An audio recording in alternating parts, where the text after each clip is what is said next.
नमस्कार। क्या होम्योपैथी में ऑक्सीजन का विकल्प है? डॉक्टर पीटीएन लतिका ने कहा कि है। उसने अखबार में बयान दिया था।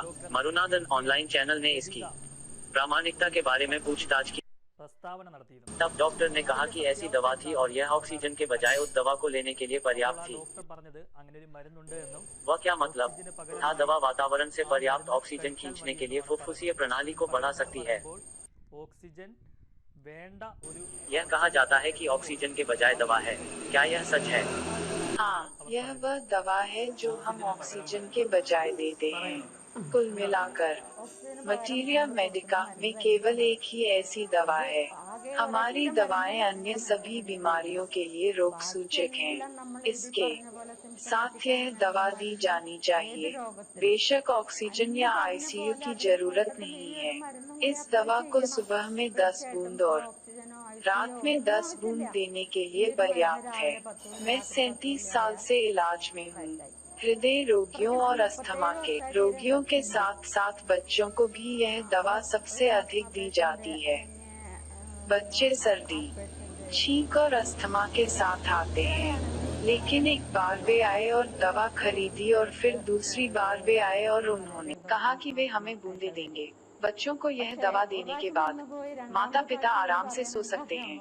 यदि बच्चा सोता नहीं है तो माता पिता कैसे सो सकते हैं? टेलीविजन पर लोगों को अस्पताल पहुंचते ही दम घुटने से मरते देखा गया। किसी को भी इस तरह नहीं मरना चाहिए। यह कुछ ऐसा नहीं है जिसे मैं बर्दाश्त कर सकता हूँ।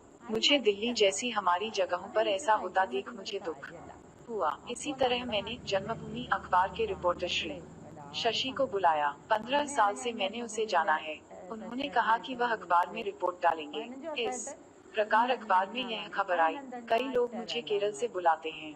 पूरी दिल्ली, पुणे और अबू धाबी से पूछताछ चल रही है। केवल उन लोगों तक पहुंचना पर्याप्त नहीं है जो बड़े फ्लैटों में रहते हैं। गरीबों तक भी पहुंचते हैं। गरीब होने पर भी उन्हें एक दिन के आईसीयू के लिए 3000 रुपए देने पड़ते हैं। वे कहां से भुगतान करते हैं? बिना नौकरी वाले क्या करेंगे? इन दिनों किसके पास नौकरी है? कम से कम एक सप्ताह के लिए आईसीयू में रखा। जब कोई दवा है जो मुंह में 10 बूंद देकर उसे बचाता है, मुंह में न डालें। आधा औंस पानी डालें और परोसें। यदि ऑक्सीजन का स्तर कम से कम 60 है, तो दवा कम होने की शक्ति है। इसे 100 तक पहुंचना चाहिए। जिन अस्थमा रोगियों ने सिलेंडर का उपयोग किया था, वे दिनों के भीतर सिलेंडर को बदलने में सक्षम थे। इस बात की जांच की गई कि क्या एक ऐसी मां का इलाज करना संभव है जो अपने 4 बच्चों की देखभाल करती है। मेरा इलाज करवाया गया। वह दिन में 24 आधुनिक दवाइयाँ लेती है। मैंने उनसे कहा कि मेरी दवा आपकी अंग्रेजी दवा के अनुकूल नहीं होगी और कुछ को इससे बचना होगा। उसे कई समस्याएं थी जैसे कि यकृत और थायराइड। वह मेरे पास आई क्योंकि वह अपने हॉट ब्लॉक पर ऑपरेशन नहीं कर सकती थी। मैंने कहा, ऑपरेशन की जरूरत नहीं, इसके लिए पैसा बनाने की कोशिश मत करो। मैंने उसे अपनी दवा दी। मैंने इस दवा के साथ कुछ दिनों में ऑक्सीजन सिलेंडर को बदल दिया।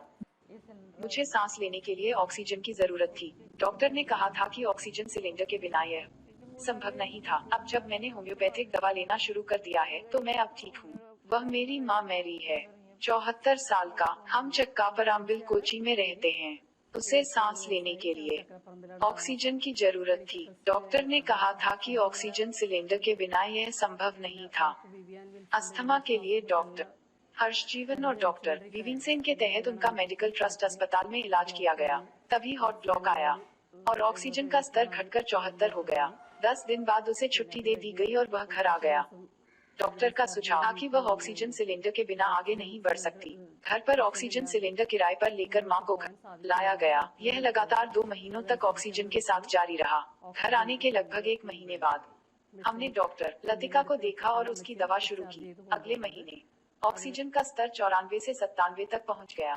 यह स्तर ऑक्सीजन सिलेंडर के बिना समान रहता है। मैं हर रविवार को उस मां को फोन करता था।